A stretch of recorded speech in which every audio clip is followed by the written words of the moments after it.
Yeah. Two.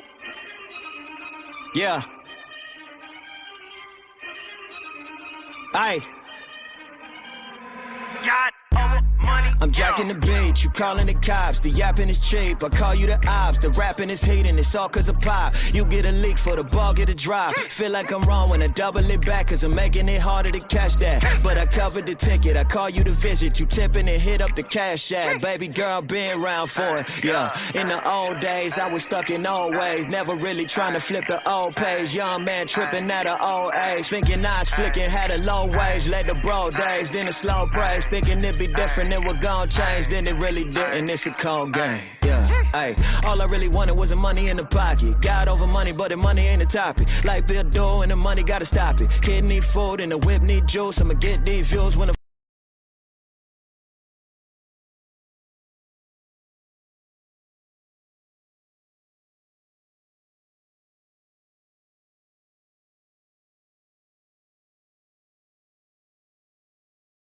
party, I'm in here grinding, money I'm stacking, why they rock diamonds, I can't relate to them, ain't much shit common, I set a goal for me 2 or 3 commas, 7 figures, 8 figures to 9 figures, on a slow pace to get rich quick, same time we just think different, cause when you make it, it hit different.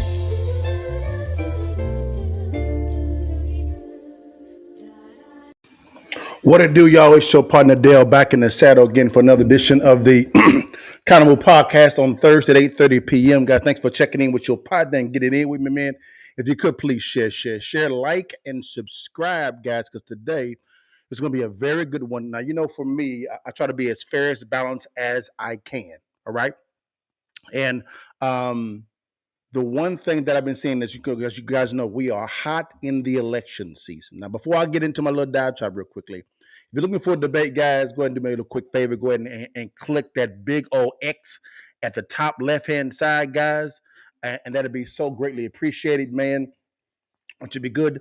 But this is going to be really good concerning what we're going to talk about. We're talking about, we're hiding in the election season. And when you're in election season, you get a lot of people going to interviews. As a person that actually ran for public office, for me, I went on a countless amount of interviews, whether it be via Zoom, in person, and internal meetings, public debates, you name it, it's out there. So, guys, if that is the reality for when it comes to someone running for a state or local office, as I did by God's grace, if you look at it, the presidential election is on steroids. It's times 1,000%. And the one thing about it is what I've been seeing a lot is when it comes to the president, typically they do a lot of interviews. Well, there's been something a little bit different in this one. One side of the aisle, i.e., President Trump and J.D. Vance, has been doing a number of interviews, and a lot of those interviews on contentious environments. CNN, ABC, CNBC, which is fine. That's great. They should be vetted, right? Ask them those tough questions. But on the left side, it's been not really frequent. I think they've done anywhere from 3 to 4 interviews, like together. And really, at the time, there's been only really one solo.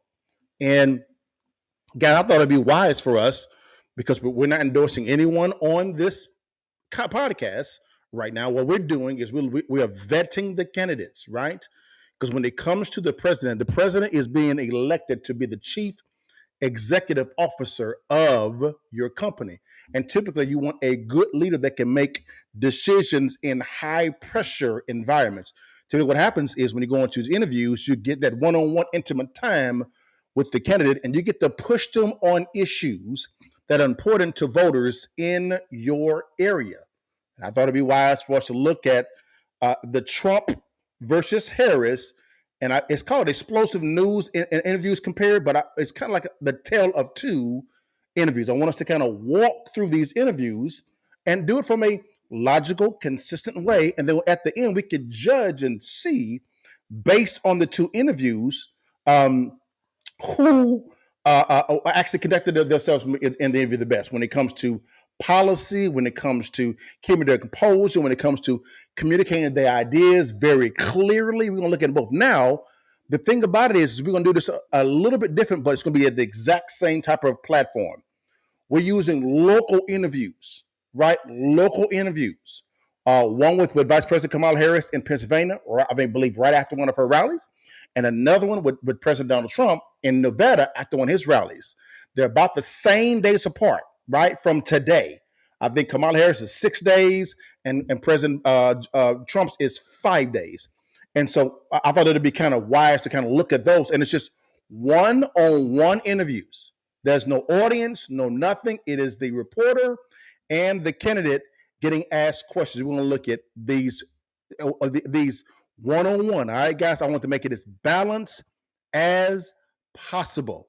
Okay, and then if you could, in the comments section, guys, let me know what you think about it. Give me your thoughts. Let's kind of reason together. We're on all platforms. We're on TikTok, Instagram, Facebook, Twitter. Hey, guys, if you could, guys, let me know what you think, guys, if you don't mind. So the first person we're going to look at is going to be Vice President Kamala Harris. She was interviewed by Action News. The anchor's name is Brian Tafts. It's her full interview, and it's a one-on-one interview, and it seems to be unscripted. And you're going to see how I'm coming to the conclusion that it was unscripted. Okay, again, I want to be as fair and as balanced as possible. So let's go ahead and chime in real quickly to Vice President Kamala Harris and her interview on Action News, guys, with Brian Taft. Again, this is a local interview. This is nothing on a national stage. I didn't think it'd be wise to have it that way. I thought it'd be wise to have it like this so we can kind of see what's going on. Okay, so this is Vice President Kamala Harris. Let's go ahead and make it a little bit bigger, which is fine. I'm going to move this over here. Right, here we go. And let's go ahead and hear what you got to say. Here we go. Let's go. All good? Okay. Okay, wonderful. Good. Awesome. Madam Vice President, pleasure to meet you. Thanks for your time today. Brian. Our audience appreciates your time as well. Of course. As you know, we're sitting here in a state and arguably in front of an audience that 54 days from now could decide the outcome of this presidential election. Yeah. You hear it more than I do. People want to know more about you and about your specific plans. At the debate the other night, you talked about creating an opportunity economy. I wonder if we can drill down on that a little bit. When we talk about bringing down prices and making life more affordable for people, what are one or two specific things you have in mind for that? Well, I'll start with this. I grew up a middle-class kid. My mother raised my sister and me. She worked very hard. She was able to finally save up enough money to buy our first house when I was a teenager. I grew up in a community of hardworking people, you know, construction workers and nurses and teachers. And Okay. I try to explain to some people who may not have had the same experience, you know, but a lot of people will relate to this.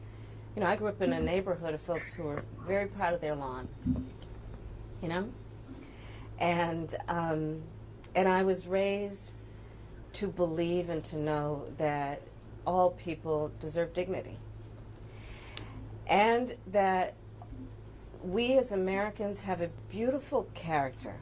You know, we have ambitions and aspirations and dreams, but not everyone necessarily has access to the resources that can help them fuel those dreams and ambitions. So when I talk about building an opportunity economy, it is very much with the mind of investing in the ambitions and aspirations and the incredible work ethic of the American people, and creating opportunity for people, for example, to start a small business. My mother, you know, worked long hours, and our neighbor helped raise us. We used to call her, I still call her, our second mother. We got to stop right there, guys. The question was extremely clear, and I let it play for 2 minutes and 10 seconds. It was extremely clear, right? It was, what is one or two things that you can do to help better the economy for your constituents? And I've heard nothing at answering that question. You being raised in a middle class home and people having grass does not give specifics to answering this question on an elementary level. We're going to see if she gets to the answer. But this is a long time to answer a direct question. Let's keep it going. She was a small business owner. I love our small business owners. I learned who they are from my childhood. And she was a community leader. She hired locally. She mentored. Our small businesses are so much a part of the fabric of our communities, not to mention, really, I think, the backbone of America's economy. So my opportunity economy plan includes giving startups a $50,000 tax deduction to start their small business. It used to be $5,000. Nobody can start a small business with $5,000. But in Stop. That's untrue.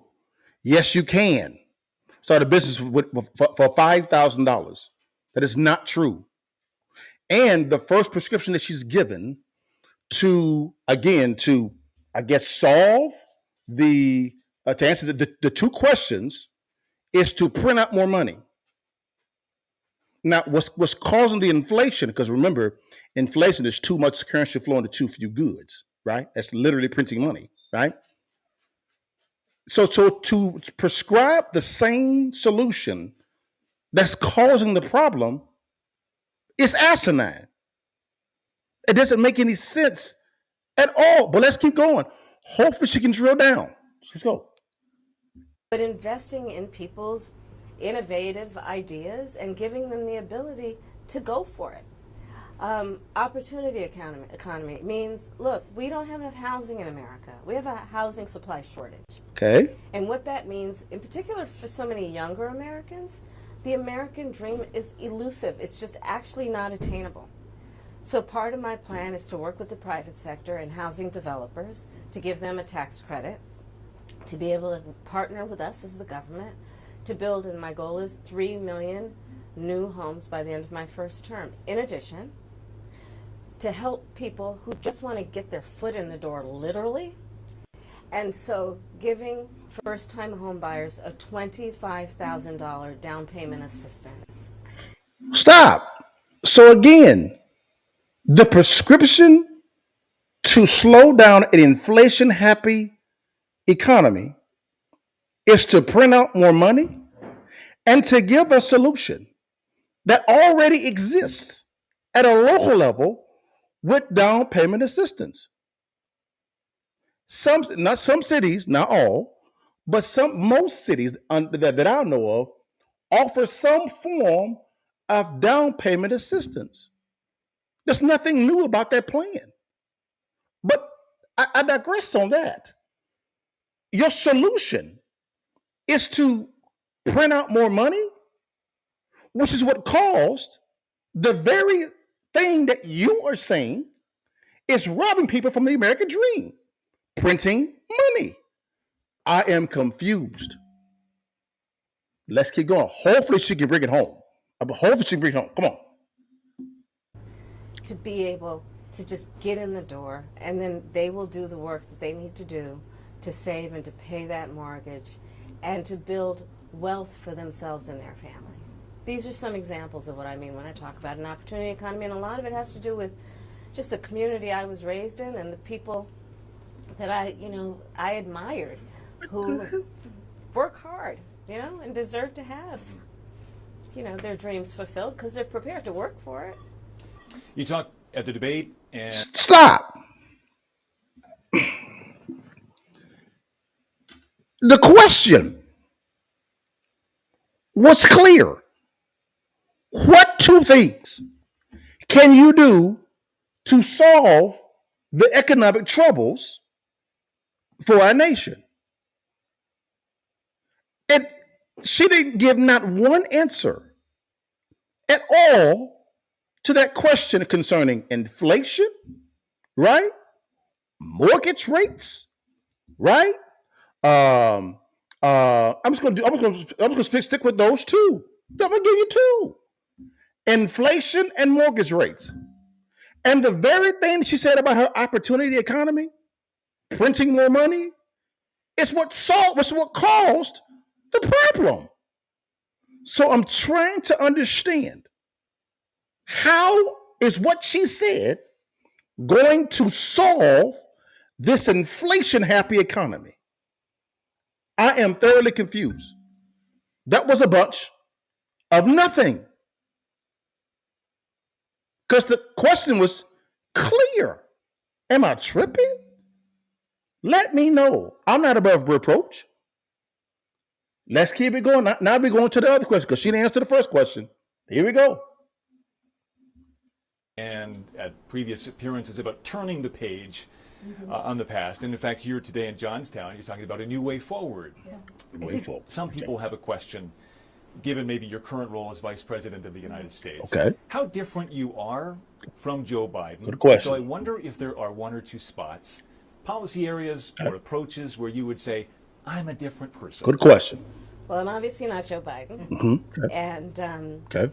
you know, I offer a new generation of leadership. And Okay. so, for example, thinking about developing and creating an opportunity economy where it's about investing in areas that really need a lot of work.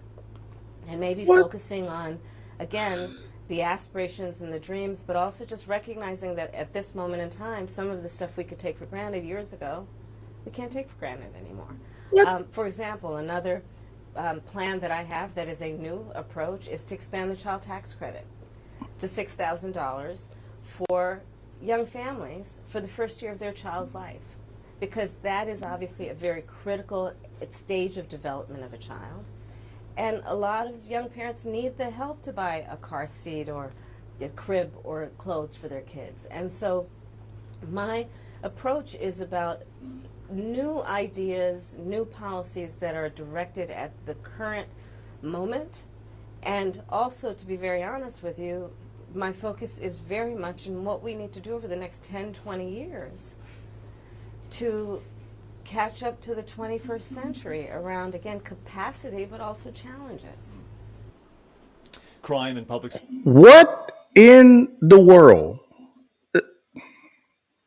I'm gonna need some help with this one, y'all. If we could, I need somebody to come in and help me with this real fast. Here we go. Dog. Come on, man. Yo, the question was extremely clear. How are you different than Joe Biden? And we got the same answers with some additional details about expanding the tax credit. How does that? I'm trying to keep it together. There was no answer to the question. How are you different than Joe Biden? Great. This is an example of an answer. You know what? This is how I was different than Joe Biden when we was in the Situation Room about X, Y, Z. He offered his opinion about X. I said Y. We differ on opinion, but because he's a commander in chief, I said, you know what? We're gonna go with your vision because you're the commander in chief. So I do give my opinion when I have to give my opinion because that's how I'm different than Joe Biden. And you give an example. What example did she give to show that she was different than Joe Biden? I'm trying to reason. I'm trying to be as fair as I can. Let's keep going. Now we're going into crime. Let's go. Public safety are two major issues Okay. right at the forefront of voters' minds. In Philadelphia as well, where crime is a significant issue. Okay, I feel it. When we talk about crime, the conversation turns to gun safety as well. And I think you actually probably caught a lot of people off guard, maybe a bit by surprise in the debate the other night when you mentioned that you are a gun owner. I know you said it in 2019 as well. I want to talk about your values on this issue. When it comes to gun ownership, where do you draw the line in America on gun ownership and gun use? Well, like you said, Brian, I am a gun owner, and Tim Walz, my running mate, is also a gun owner. We're not taking anybody's guns away. Okay. I support the Second Amendment, and I support reasonable gun safety laws. part of my approach to this is I was a career prosecutor for most of my career. I have personally prosecuted homicide cases. Okay. I have personally looked at autopsies. Okay. I have personally seen what assault weapons do to the human body. Yeah, charged police officers. Okay, no problem. And so I feel very strongly that it is consistent with the Second Amendment and your right to own a gun to also say we need an assault weapons ban. They're literally tools of war. They were Stop. So, to answer the question concerning crime, she points toward her experience as a prosecutor. Okay, cool. Then she says, and we're gonna let it keep going in a second. We need to have an assault weapons ban or rifles ban. I'm sorry. What's an assault rifle? Can we get a little bit more specific? Let's see if she does. Let's keep it going. were literally designed to kill a lot of human beings quickly. Wow. I say we need universal background checks. The majority of NRA members support that. Wow. Why? Because it's just reasonable. You just might want to know before someone can buy a lethal weapon if they've been found by a court to be a danger to themselves or others. You just might want to know. Okay, stop. So there's no commentary concerning the criminals that are committing these acts of crime. You point toward the quote unquote assault rifles that they may have had that would also affect the law-abiding citizens. That's the problem. There's no commentary concerning being more tough on crime, more judges, enforcing laws on the books. No, none of that commentary at all, says the former prosecutor. We're talking about an assault rifles ban without letting us know what assault rifle is. Let's keep it going, y'all. See, man, it's... Two final questions, if I might. Sure. On the appeal of the man you were running against, as you drove here today, you likely saw a lot of Trump signs. So, okay. He has an historic appeal in this country. And as you are someone running against him and trying to understand that, I wonder how you distill it. What do you understand his appeal to be? And how do you speak to his voters? Or maybe people who just share his values but are open to something else? Good question. I, based on experience and a lived experience. In my heart, I know, in my soul, I know that the vast majority of us as Americans have so much more in common than what separates us. Okay, what the? And I also believe that I am accurate in knowing that most Americans want a leader who brings us together as Americans. Okay. And not someone who professes to be a leader who is trying to have us point our fingers at each other. Okay. I think people are exhausted with that approach, to be honest with you. All right. I think people want a leader who has common sense and tries to find common ground. I'm supported by over 200 Republicans who worked for both Presidents Bush, John McCain, Mitt Romney. Okay. I'm supported by the former Vice President Dick Cheney, former Congress member Liz Cheney. Okay. And I think people are more willing now, in light of the hate and division that we see coming out of Donald Trump, to say, hey, let's put country first. And I think that just makes us stronger and more healthy as a country. To say, look, we can all debate our differences around, various policies, but let's stop with the division. Like, enough of that. Let's bring everybody together. And finally, as you introduce yourself to America in a new way. Okay. We're gonna stop right here for a second. Only people that can actually answer this question are those that are voting for Donald Trump. Does that pitch entice you to change your vote to vote for Kamala Harris? That's the only person that can actually answer that question, or people that are voting for Donald Trump. because the question was about what do you say to Trump supporters? Okay, no problem. Let's go. Let's we're gonna get in, get out there. Let's go to the last question. Here we go. They've heard much of your story at the Democratic National Convention and in that debate earlier this week. If there's one thing that you wish Americans knew about who Kamala Harris is that you don't think they know yet, what would that be? I don't know. I mean, probably it's not very different from anybody watching right now. I love my family.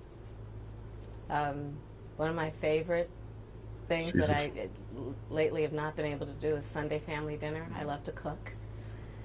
I have incredible friends. My best friend from kindergarten is still my best friend. Okay. Holy Ghost. I think that, I mean, I have a career that really, and I said it the other day, you know, as a career prosecutor, I never asked a victim of crime, were they a Republican or a Democrat. The only thing I ever asked them is, are you okay? And I think that's the approach that most Americans want, regardless of who they voted for in the last election, in terms of turning the page and charting the way forward. I imagine you're looking forward to cooking Sunday dinner again. I am looking forward. Yes, I am looking forward to cooking. With the whole family gets involved, the kids each have their role. Okay. Yeah. Well, it's a beautiful family. All right, well, guys, that is Vice President Kamala Harris. That was her entire interview with Action News anchor Brian Taff, right? He's with ABC, and he's actually in Pennsylvania. So I'll give you my thoughts. My thoughts here for her real quickly is was not a lot of substance communicated. Very rehearsed. Kind of the same information that she said at the debate and that she says on the stump. Okay. I mean, like verbatim. Didn't really answer any questions. She just explained about some stuff. I gotta say, that wasn't a good interview. This was not a good interview. But again, that's just my opinion. Guys, you give me your opinion. Does this presentation give you the picture of a leader that you see sitting across the table from a Xi or a Putin or a Kim Jong-un, you know, our competition on the world stage, right? Does that presentation give you confidence? Yes or no? If you could say it in the chat, no matter if you're on Instagram, TikTok, Facebook, or YouTube, Rumble, you name it, let me know in the chat what you think. Did Kamala Harris's presentation give you the confidence that this is a chief executive officer that can stand against in negotiations on the world stage with world leaders? All right. Now, we've heard from her. Great. Now, let's go back here real quickly here. Now it's time to get to President Donald Trump. He also went on ABC News, but in Nevada, ABC 13. And they asked him about issues that matter to local Nevadians. Okay? So let's go over to President Trump real quickly, and let's see what he has to say about this as well. We're gonna give him the same scrutiny that we actually are giving Kamala Harris. We're gonna vet him good. We're gonna vet him good. Here we go. We're gonna vet him good. Put it over. And guys, it's about the same time. It's about what? His is 12. First was 11, right? So again, ABC, same company, ABC. You know, both kind of liberal bent, which is fine. It is what it is. Now let's see how President Donald Trump, how he responds to questions. All right, here we go. Mr. President, we know that here in Nevada, the number one issue is the economy. Okay. What I wanted to find out from you, what one policy or program would you pursue that you think is most important that would help local Las Vegans in terms of the economy? And I think maybe the whole country, we're going to have interest rates coming down very rapidly because the interest rates are so high right now. you can't buy a home. It's we were at 2%, 2.2%, and they're now at 10%, but you can't get any money. So interest rates are going to be very important, the availability of money. As far as hotel workers and things, as you know, no tax on tips is going to be very good.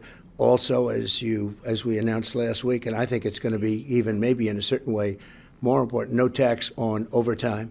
And then for the seniors, which will be fantastic because they've been devastated by inflation, this makes up for it. This will just about make up for it. We're going to have no tax on Social Security benefits.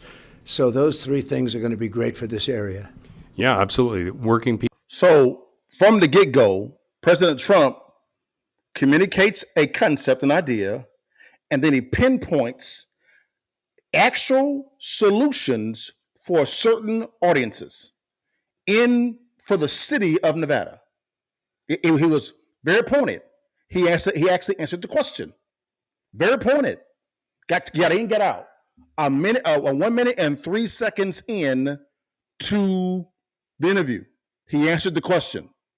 Let's keep going. People, seniors would all benefit from those things. Let me ask you this. Once you take that revenue out of the federal budget, how are you going to replace that? Good question. We're going to have tremendous growth. We're going to have, drill, baby, drill. We have more liquid gold under our feet than anybody else. And we're going to be charging countries that have been ripping us off for years with tariffs. And the tariffs will make us, we'll have money like we've never had before. We're going to charge countries that it's a one-way street. For many, many years, it's been that way. In fact, I did a lot of it with China. I charged them hundreds of billions of dollars in taxes, and we had no inflation, essentially no inflation. But we're going to have countries that have been hurting us and ripping us for years, taking advantage of us on trade and everything else. They're going to pay tariffs. And, the word tariff sort of, in some people, and I say not very smart people, but in some people's minds, tariff is a dirty word. It's not a dirty word. To me, it's the most beautiful word there is. It's not going to raise your, inflation. It's not going to do anything. All it's going to do is get you even. So we have a tremendous deficit under Biden-Harris or Harris-Biden, however you want to figure it. We're losing $2 trillion a year. With the tariffs, we can get that number down to a very manageable number. Even ultimately, we can break it even. And it's going to generate tremendous growth because rather than paying the tariffs, there is no tariff if you build your plant in the United States, like the auto workers. The auto workers are going to be out of business. We're not going to have any auto workers anymore. It's going to all go through China and other countries, including Mexico, by the way. And we charge tariffs. We put tariffs on those cars. They're not going to be able to sell them, and therefore they're wasting their time in building the plant. But we'll say, build the plant over here. If you build that plant over here, there's no tariff. And they're going to end up building the plants over here. We're going to bring back the auto workers. We're going to bring back business. We're going to bring back manufacturing. And we were doing it. And then when we got hit with the COVID, we had to focus on the COVID. But we were just starting to do it. We had everything fixed. We made the USMCA deal, which people love, one of the best trade deals we've ever made. But we're going to be doing it, and we're going to bring back manufacturing. And a big part of that's going to be the automobile manufacturing. I got to give it to him. He answered the question, and he went into deep detail. Well, I wouldn't say deep, but more detail from a conceptual standpoint of communicating, getting more from a simplistic standpoint of how this solution would actually work. Because a lot of the pushback on the tariff, and I'm a fan of tariffs, guys, if it's used the proper way, is tariffs do pass on the cost, right, to the consumer. But he lets you know the reason why he's actually in favor of the tariffs. It is because of the fact that it will force competition and force people to begin to make investments in America to drive up manufacturing here, which is, to me, is a brilliant move from an economic standpoint, because he's talking about the issues for Nevadans. Am I saying it right? Yeah, Nevadans. So he actually answered the question, right? Now I'd like to know at a later date, can we go in a little bit more detail about the tariff portion, right? Because that could be a little bit complex. I could be a little critical there, all right? But from a conceptual standpoint, he explained it fairly well. Let's keep it going. Do you worry, though, sir, that if you put tariffs on those foreign goods, the prices will increase, and that'll wipe out any advantage of your no tax on tips, no tax on overtime, no tax on Social Security? What it's going to actually do is take away the profit that these countries are making. This is just eating into. They're going to still make plenty, but they're not going to make the kind of money they've made over the last 40 years. Okay. I mean, for 40 years, you take a look. I mean, Mexico is making $230 billion deficit we have with Mexico. And they're going to make much less and maybe break even. But we have to do that because it's not even sustainable. That's why $35 trillion in debt, the United States. We're going to actually start paying off debt. And we're going to also drill. We're going to use our resource. Again, we have more liquid oil. We have more liquid gold, let's call it, under our feet than any country in the world, more than Saudi Arabia. Believe it or not, more than Saudi Arabia. That's all good. Here's my question, though, is he actually asked a pointed question that I don't think Trump is answering right here. He's pointing to drill, baby, drill, which is great. Tell us why drilling will actually benefit the consumer when it comes to passing on the cost of tariffs. How's it going to replace the revenue? Because what he's saying is that, yeah, there's revenue coming in, but at the exact same time, it's driving up cost because tariffs can do that. How is the drilling of oil and petroleum going to decrease that type of burden potentially on the very audience that he's talking about? He needs to be more specific there because just saying drill, that's great in concept, but let us know why in a very concise standpoint of why that would actually happen. We're smart. Arabia more than Russia. I did something, Anwar in Alaska, as you know. Ronald Reagan wanted to do it. Everybody wanted to do it. They say it's the largest field in the world, bigger than Saudi Arabia, the same size or bigger. Bigger than Texas, probably. You know, you never know exactly what it is until you get in there and do it. But they say it's potentially the biggest field in the world. Okay. And I got it done. Ronald Reagan tried. Everybody tried. They couldn't get it done. I got it done. They were. What this got to do with answering the question, Trump? You're rambling now. Now you're rambling, going on and on and on and on. But answer the question concerning what the reporter actually asked. Stay on point. Now we're rambling. We don't want the rambling. We want specifics. They were ready to start drilling. And Biden, in this case, Biden, maybe her too, stopped it. In their first week in office, stopped it. It was 50, 60 years they've been trying to get it. They stopped it. I'll start that up again. I think I'll be able to get it quickly because we have gotten it done, so we know what to do to reinvigorate.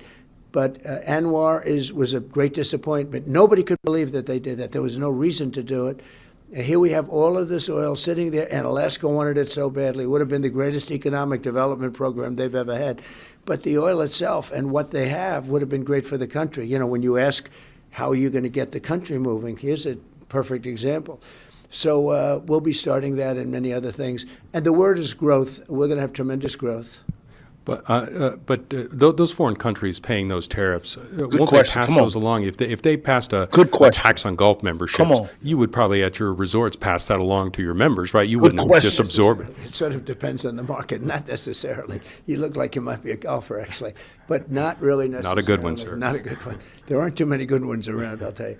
But so they no, won't, yeah. not really. I think Okay. that you're going to find, and I think when we do it, and different countries also will be tariffed differently. You know, there are some that make tremendous margins on us. We have countries, I won't go into it now, but we have countries that are charging us 200% and 250 and 300%. Wow. And we charge them nothing. Whoa. And it's insane, and you just can't do it. And it's Okay. really not sustainable. Okay. It's not sustainable. There are certain countries that point. I'd rather not mention them now because I'll be mentioning them if and when we win. But they're going to have to pay up, and it's not going to have inflationary. If anything, it's going to go the opposite. We're Okay. going to be paying off debt because we have too much debt as a country. We Okay. have too much debt, and we have to start making money. Because I consider deficits, and a lot of people disagree. They say a deficit doesn't mean anything. You've heard that. They say deficits don't mean anything. Well, I view it as profit and loss in a certain way. Good. And we have to, at a minimum, break even or make something. And, you know, China is making now with us $1 trillion. $1 trillion. They're building their military with, and I had it down to about 250. You know, when I came in, it was 500. I got to give it to Trump on when it comes to numbers. He knows numbers very well. He has to be a little bit more specific, though, on it. Because I agree, paying down the debt. How? With a tariff move. How? and you're saying that the drilling baby drilling is going to do that. Okay, I can understand that. Tell me how. And so if you could actually have a town hall to go into specifics of how you can make that happen, oh my, that right there would be wonderful because it makes things more clear for the voter. Let's keep going though. But he knows numbers. I love that he said that he looks at deficits as profit and loss, P&L. Phenomenal. He said we have to at least finish even over the profit. Wonderful statement. That's a business CEO statement. $518 billion deficit. Can you imagine? And it was heading south. When COVID came, we had to play all a different game. Everybody had to play a different game. But we were getting it down rapidly. But now I understand it's over $1 trillion with her and with him. That they've done a terrible job. How critical is an issue is the national debt, and how specifically would you try to bring that down if you're reelected? Question. Well, the way you bring it down is through really great growth. Also, you bring it down with tariffs because these countries are making all of our product. You know, when you have a 100% tariff on a nation, better than the money is the fact that they're not going to want to pay it very long and they're going to build a plant here. If they build a plant here, there is no tariff. So we're going to do it through growth. We're going to have very rapid growth, and we're going to do it. So he's using the tariff as a play to drive negotiations. I think that's kind of brilliant, to be honest with you, because you're paying a cost for cost game. Because he's saying that countries are charging 200 to 300% tariffs. I would like to see those numbers to make sure that they're accurate, and we're charging nothing. Excuse me, even if it's 50%, 10%, 20%. If we're charging nothing, but we're paying 20, 10, 5, 100, 200, 300, that's a bad business deal. Who negotiated that deal? Whoever did needs to be fired. That's a trash deal. Let's keep going though. We're going to do it quickly and effectively, and it's going to make a lot of money, and we're going to start paying down our debt. We have to start paying down our debt. Mr. President, here in Nevada and I think elsewhere in the country, there's a group called Republicans for Harris. Okay, good question. I spoke to one of their members here the other day. What's your reaction to people who are Republicans who say they're going to vote for Kamala Harris, people such as Dick Cheney and other members of this group? They're not all rhinos, are they? A lot of them are rhinos, I will say that. Okay. But we have a lot of people that are Democrats that are voting for me because they can't stand the open borders anymore. They can't stand the stupid financial. As an example, I terminated the Russian pipeline, the biggest pipeline in the world. It's called Nord Stream 2. Nobody ever heard of Nord Stream 2. Nord Stream 2.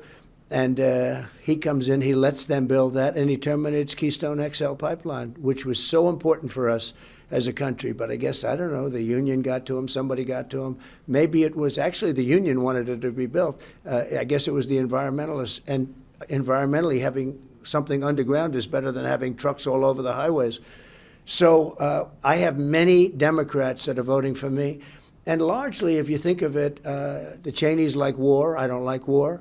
Liz Cheney is, she's like gone berserk. She lost with the greatest margin in the history of Congress. Nobody's ever lost by so much as she has. And her father stayed with her. And that's okay. I didn't know the father very well. I did give a pardon to Scooter Libby, and Bush wouldn't do it.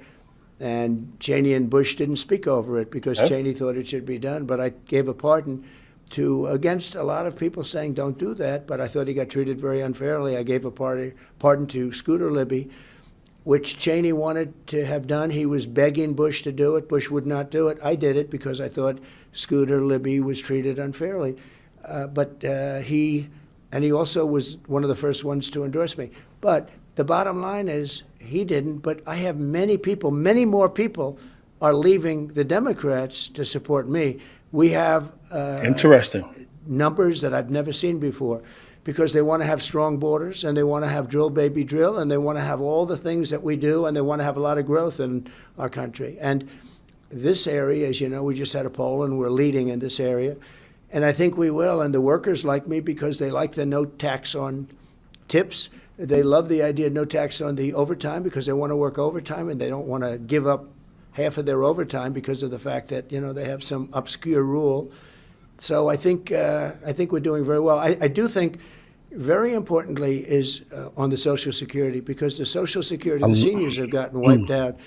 And when I say no tax on Social Security benefits, every senior should run and vote for me because it's going to be good. But, I've loved this area. We have a very successful job here, the Trump Hotel.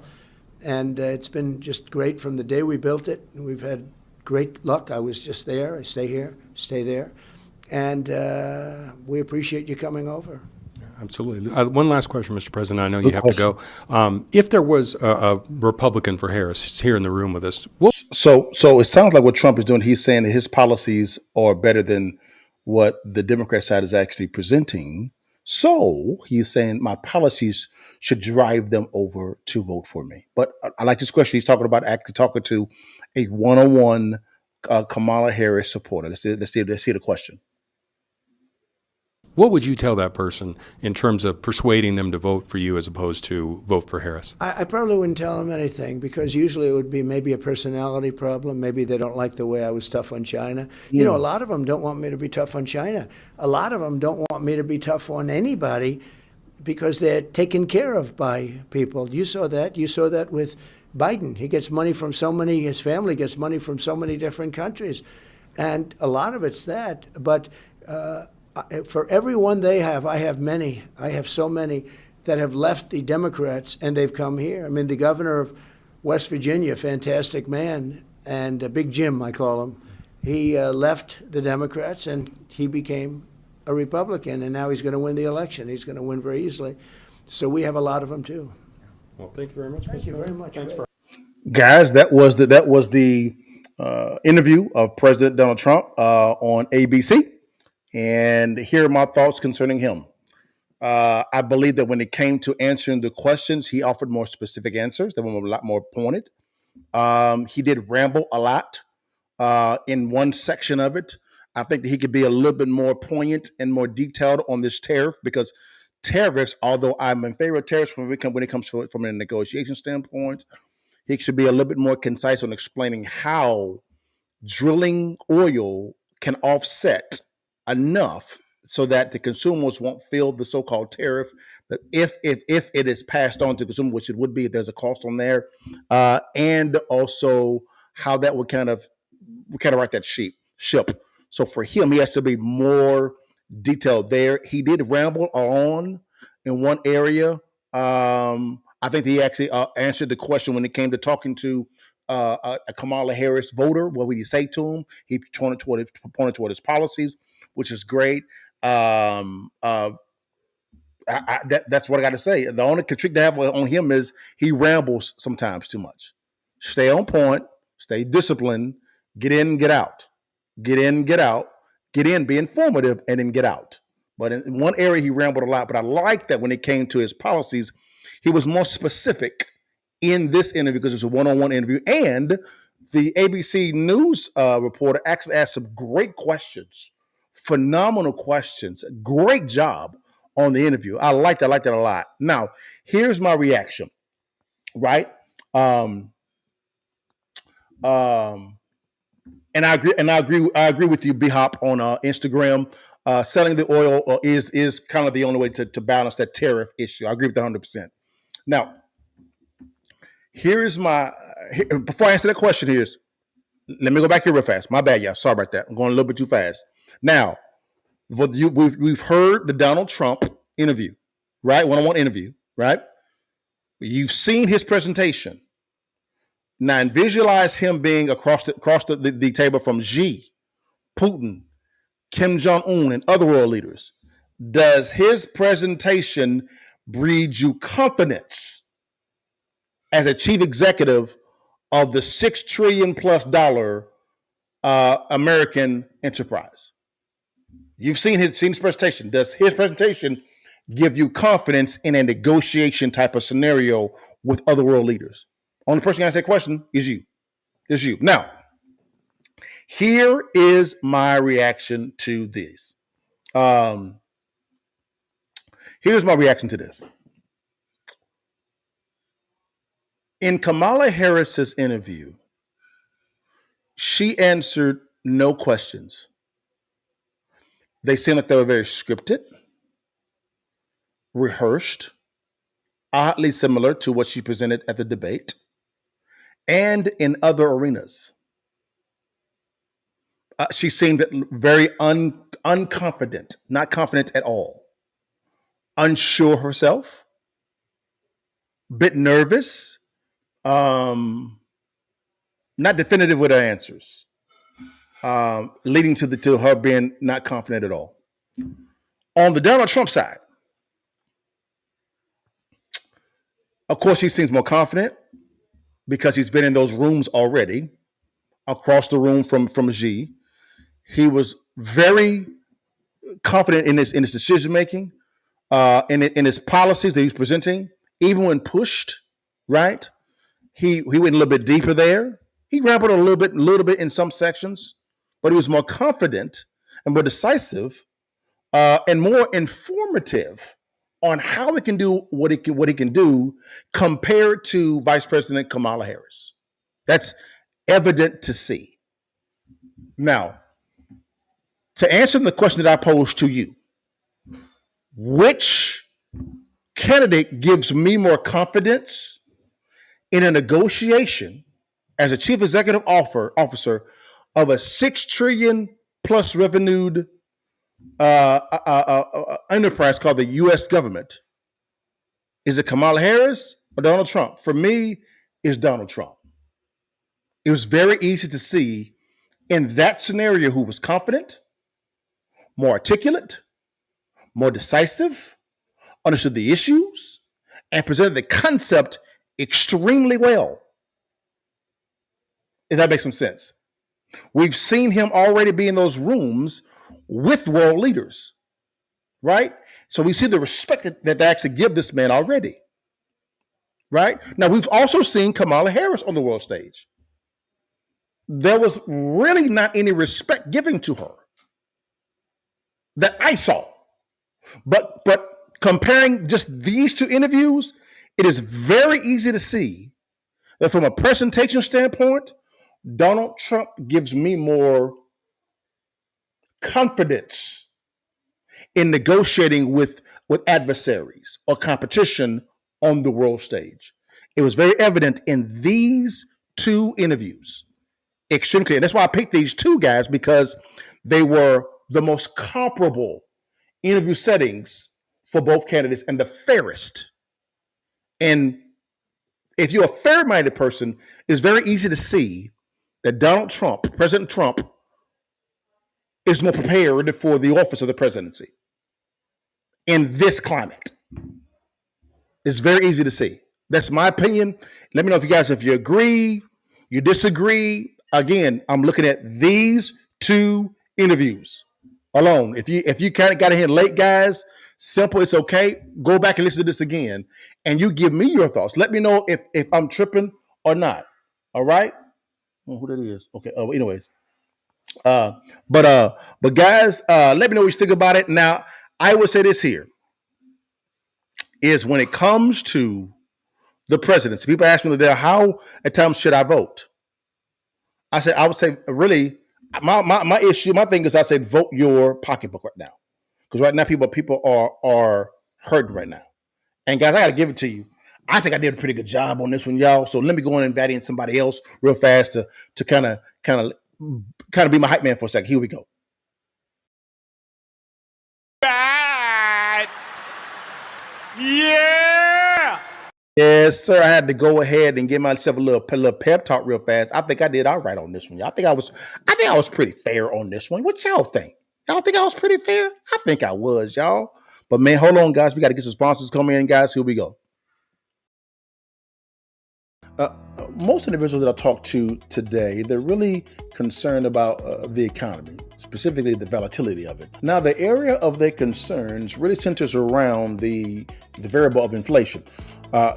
Inflation right now is really outpacing people's wages, number one. And number two, it's beginning to affect their 401k and IRAs because their retirement accounts are connected or intertwined with the stock market. Over the years, I've been fairly successful in real estate investing. Currently, I own about $35 million worth of real estate under management. And also my partner and I have been able to build our private equity and venture capital firm to about $1.2 billion worth of assets under management. Now, this success has taken place in up or down economies. Now, whenever there's volatility in the market, opportunities begin to show up. There are 3 investment strategies that, if implemented the correct way, any investor can go from 0 to 6 figures in the next 6 to 12 months. Click on the link below or swipe up and let's talk through these strategies.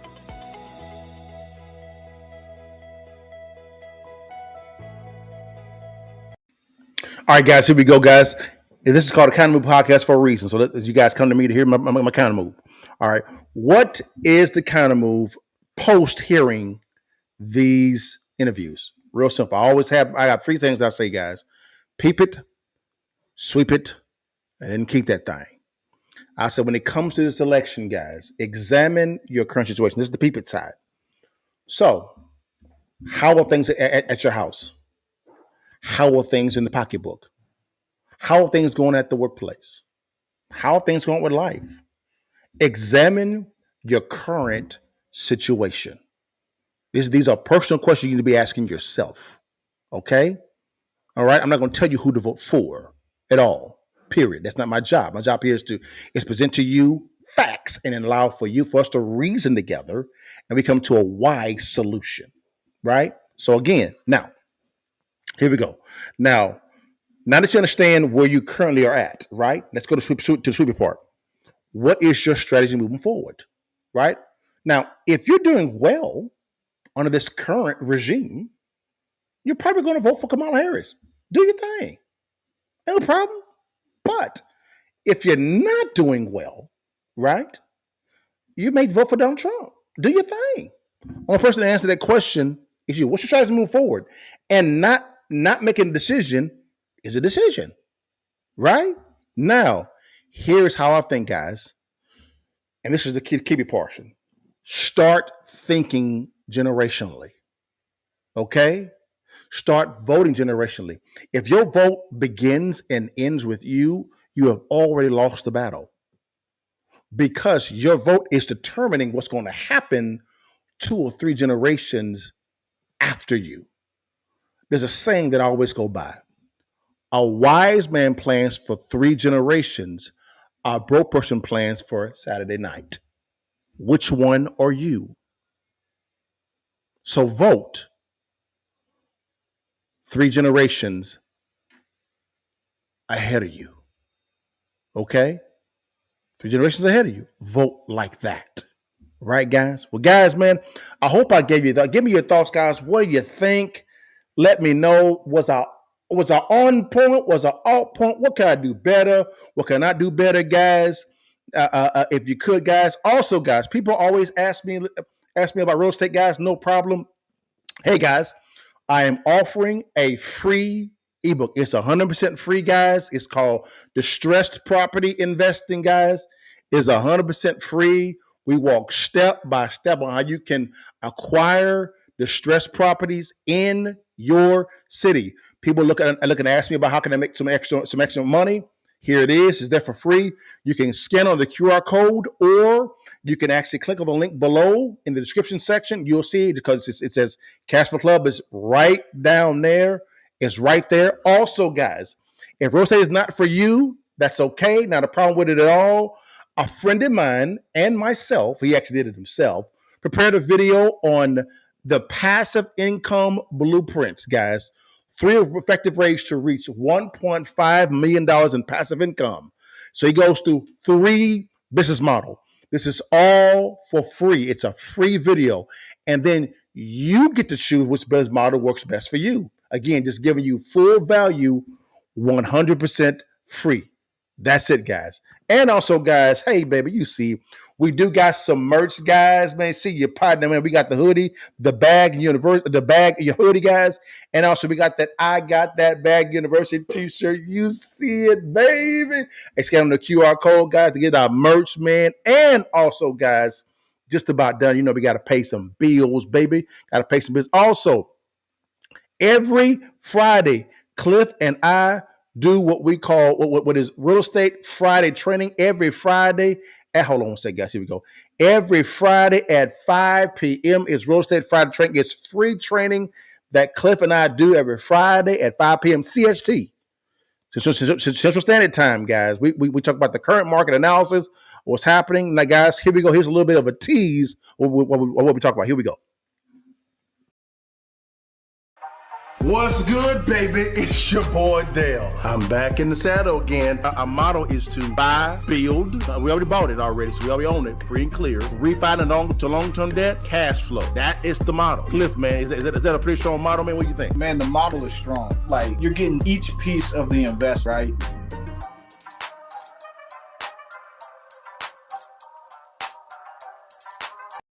Guys, that's Real Estate Friday. Every Friday at 5 p.m. CST. It's your partner and Cliff getting it in, talking about real estate, man.